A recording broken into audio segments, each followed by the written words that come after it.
Salut, c'est Lex, je suis formateur indépendant au métier de l'animation et aujourd'hui je t'explique pourquoi est-ce qu'il est important de faire des bilans de ses actions dans l'animation et aussi comment faire des bilans efficaces de ses actions dans l'animation. Bienvenue sur Animare TV, la chaîne des métiers de l'animation. Abonne-toi si tu veux rien manquer ou parle-en à ceux que ça intéressera. Si tu as des questions ou des propositions de sujets à aborder, tu peux les soumettre en commentaire des vidéos ou en message privé sur Animare FB. Les réponses seront principalement délivrées sous format vidéo dans la mesure du possible. Enfin, les liens vers tous les canaux d'Animare seront dans les descriptions de chaque vidéo. Bon visionnage, Lex. Alors, quand on dit faire un bilan de ses actions dans l'animation, déjà il faut définir quel type d'action est-ce qu'on peut avoir. Donc les actions sont toutes les choses que tu vas apporter à ton public, que ce soit en vie quotidienne, en vie collective ou en activité. Donc si ces définitions sont un peu floues pour toi, tu peux aller voir cette vidéo, t'en verras un petit peu plus. Mais en gros, les activités, c'est tout ce qui va être des jeux, des chants, des activités manuelles, des sorties. Et ensuite, pour ce qui est de la vie quotidienne, c'est tout ce qui va toucher aux besoins individuels des individus que tu vas encadrer. Donc ça peut être besoin de se reposer, ça peut être besoin de manger, etc., etc. Et enfin, dans la vie collective, c'est toutes les instances de décision que vous allez prendre tous ensemble, aussi bien toi qui fais partie de l'équipe encadrante que le public que tu vas accueillir pendant ton séjour. Que tu sois en formation, en direction ou en animation, c'est la même chose. Et donc en fait, pour faire simple, les actions que tu vas utiliser dans ces trois volets, donc activité, vie collective et vie quotidienne, ce sont tout simplement des méthodes et des ressources que toi, tu vas apporter à ton public dans l'animation. Et donc régulièrement dans l'animation, on se voit en train de faire des bilans des différentes actions, donc que je viens de t'expliquer juste avant, que l'on propose à notre public. Pourquoi est-ce qu'on fait ces bilans? Pour deux grandes raisons. Parce que premièrement, les bilans, ça permet d'analyser tes pratiques de meneur ou de meneuse. Donc c'est-à-dire, est-ce que toi, tu as été compétent ou compétente dans l'action que tu as menée? Et donc on va se baser sur quelques points bien fixes déjà pour pouvoir y réfléchir.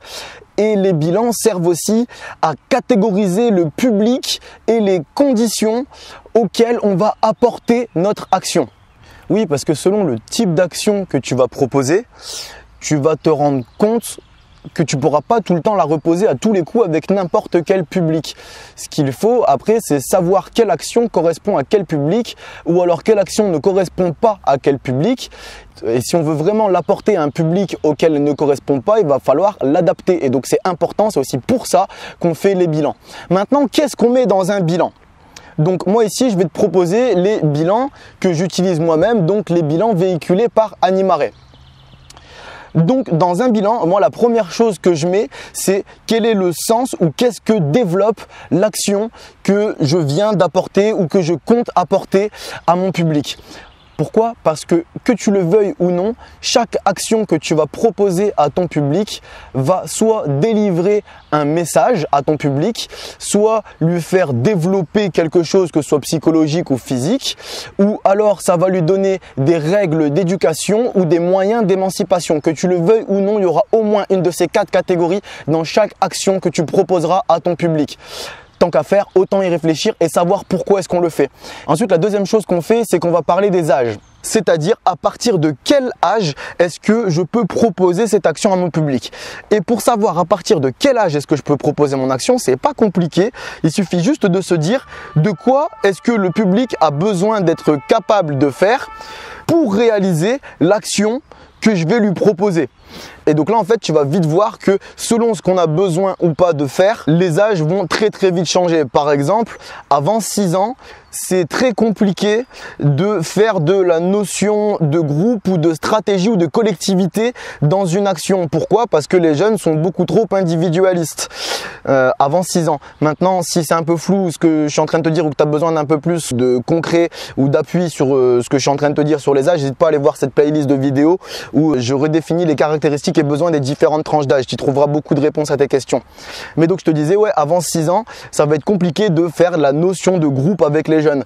Pareil, si tu proposes des actions où il y a des stratégies qui vont devoir se mettre en place. Donc les stratégies, c'est s'accorder à plusieurs au sein d'un même groupe pour arriver à une action finale. Avant 8 ans, ça va être compliqué parce que les notions de groupe, les jeunes sont encore un peu trop individualistes avant 8 ans et ainsi de suite. Et donc là, je suis en train de te donner des grandes règles générales, hein. Bien sûr, tu peux avoir des jeunes qui à 6 ans sont des rois de la stratégie et d'autres à 10 ans qui n'ont toujours pas compris. Mais donc tout ça pour te dire que selon ce que les individus ou le groupe va avoir besoin de faire au sein de l'action, ça va définir à partir de quel âge est-ce qu'on peut participer à l'action justement dite. Et encore une fois, ça ne veut pas forcément dire que c'est interdit aux autres, et donc souvent ça veut dire plus tôt, hein, parce que en général si je te dis à partir de 8 ans, ça veut dire qu'à 50 ans ça se joue très bien, il n'y a pas de souci. Mais donc si on veut y jouer avant 8 ans, ça veut pas dire que c'est impossible, ça veut dire qu'il va falloir l'adapter et réfléchir justement à qu'est-ce qui n'est pas possible de faire avant 8 ans et dans son action, simplifier ou adapter ou retravailler l'action pour qu'il n'y ait plus cette difficulté par exemple de devoir mettre des stratégies en place qui va être compliqué avant 8 ans. Ensuite, dans les bilans, on va parler des effectifs. Ben oui, parce que selon l'action que tu vas proposer, des fois, si tu n'as pas assez de participants ou si tu as trop de participants, ça va être compliqué pour toi de mener cette action. Donc, du coup, en général, ce qu'on dit, c'est que dans chaque action, on essaye de mettre un effectif minimum, donc c'est-à-dire à partir de combien de joueurs ça tourne. Et après, on essaye aussi d'y mettre un effectif maximum, donc c'est-à-dire à partir de combien de joueurs ça devient compliqué de gérer ou de mener. Et ce qu'on essaye aussi de faire, c'est de définir un effectif optimum, c'est-à-dire le meilleur, donc entre le minimum et le maximum. C'est pas forcément à la moitié pile, mais c'est l'effectif auquel les dynamiques de l'action que l'on va mettre en place vont le mieux se révéler, vont le mieux prendre, et vont avoir le plus de sens. Tout ça pour te dire que réfléchir à l'effectif de l'action que tu as proposée, c'est important. Peut-être que si tu as foiré ton action, demande-toi est-ce qu'ils étaient peut-être pas assez ou est-ce qu'ils étaient peut-être trop. Il faut y réfléchir à ça aussi. Ensuite, on va parler des terrains ou plus exactement des lieux où est-ce que tu vas faire ton action, parce que ton action, selon le terrain, selon le lieu où tu es, elle n'aura pas du tout le même sens, elle ne se fera pas du tout de la même façon et voire même peut-être que selon l'endroit où tu es, ne sera peut-être pas possible à faire. Tout simplement, je m'explique. Tu sais, tu as des jeux qui jouent dans la pénombre à la tombée de la nuit, voire dans le noir total. Eh ben, si tu joues là, ici, là où on est en plein milieu de ce parc-là, avec tout le soleil qu'il y a et tout, bah, le jeu n'a aucun sens, n'a aucun intérêt. Pourquoi? Parce que la pénombre a un sens et si on y joue dans la pénombre ou dans le noir ou dans l'obscurité, c'est pas pour rien, c'est qu'il y a un sens au jeu. En fait, ce que je veux te dire, c'est qu'il faut toujours réfléchir à l'endroit où est-ce que tu te trouves et est-ce que ça te permet de mener l'action que tu veux faire. Donc je sais pas, tu veux faire une réunion avec tes jeunes pour faire un petit peu un point, un petit bilan de comment ça se passe sur le séjour ou sur la journée ou un truc qui vient de se passer juste avant dans la journée, ouais. Bah, dans les escaliers du passage où il y a tout le monde qui passe, que ce soit du centre ou de l'extérieur du centre, c'est pas le bon endroit parce que tout simplement vous êtes dérangé en permanence, ça permet pas l'intimité pour la libération de parole de ton groupe et en plus de ça vous gênez tous les gens qui passent. Donc là, c'est pas le bon endroit pour faire ton action. Ensuite, on parle de durée. Donc la durée, il faut y réfléchir aussi parce que soit selon le public, soit selon l'action que tu vas mettre en place, la durée va être très importante. Je m'explique. Par exemple, si tu prends les matères, donc en dessous de 6 ans, leur degré d'attention dépasse rarement les 15 ou 20 minutes. Donc si tu as une activité qui fait 1h30, ben ça va être compliqué de faire en sorte qu'ils accrochent jusqu'au bout. Il va mieux falloir la fractionner en petits morceaux de 15-20 minutes pour au final arriver à ton heure et demie sur tout au long d'une journée, plutôt que d'essayer de faire 1h, 1h30, voire 2 heures complètes avec eux. Tu vas tout simplement voir qu'ils vont saturer, vont décrocher. Ça va être super compliqué de faire ça avec des matères. Tu vois, tout à l'heure, je te parlais de réunions de jeunes. Si tu fais des réunions de jeunes qui durent plus d'une demi-heure, 3/4 d'heure, ça risque d'être super long et de les faire saturer. Maintenant, une réunion de jeunes qui dure moins de 5 minutes, est-ce qu'elle est vraiment efficace? Est-ce que chacun a vraiment pu s'exprimer? Est-ce que c'est vraiment représentatif de l'ensemble de ton groupe? Je suis pas sûr, faut y réfléchir. Et après, tu as d'autres actions qui peuvent être des jeux où les jeux ont une horaire de fin définie. Donc il y a des jeux, ils durent 1 heure. Le jeu dure 1 heure, point. Et après, tu as d'autres jeux qui se jouent en partie. Il faut aller jusqu'à la fin de la partie. Et donc en fait, le truc, c'est qu'il faut bien réfléchir et définir la durée de ton action pour être sûr que ce soit cohérent avec le public et l'espace où tu te trouves. Et ensuite, dans les bilans des actions que l'on propose à notre public, ce qu'on peut rajouter aussi derrière, c'est de quel matos j'ai besoin et qu'est-ce qu'il faut faire en préparation de l'action.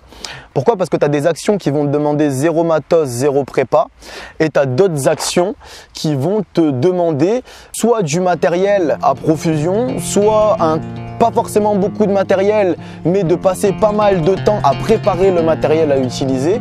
Et ça, faut le prendre en compte dans tes actions, parce que du coup, qu'est-ce que ça va te demander? Ça va te demander d'anticiper ou pas, selon qu'il faut du matos ou de la prépa ou pas. Et c'est important d'y réfléchir. Si par exemple tu mets en place une de tes actions et qu'elle foire ou qu'elle a eu du mal à se lancer, pose-toi la question, est-ce que ton matos ou est-ce que ta prépa était assez efficace et bien préparée? Ça peut être une des réponses.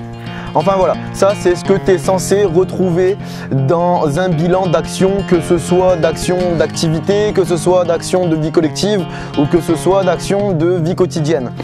Maintenant, ce que je vais faire, c'est qu'à chaque fois qu'Animaré t'apportera une nouvelle ressource ou une nouvelle méthode, derrière, tu pourras y découvrir un petit bilan que je t'aurai fait, donc qui reprendra ces différents points, donc le sens ou ce que ça développe, l'âge, l'effectif, le terrain, la durée, le matos ou la prépa qui a besoin pour mettre en place cette action.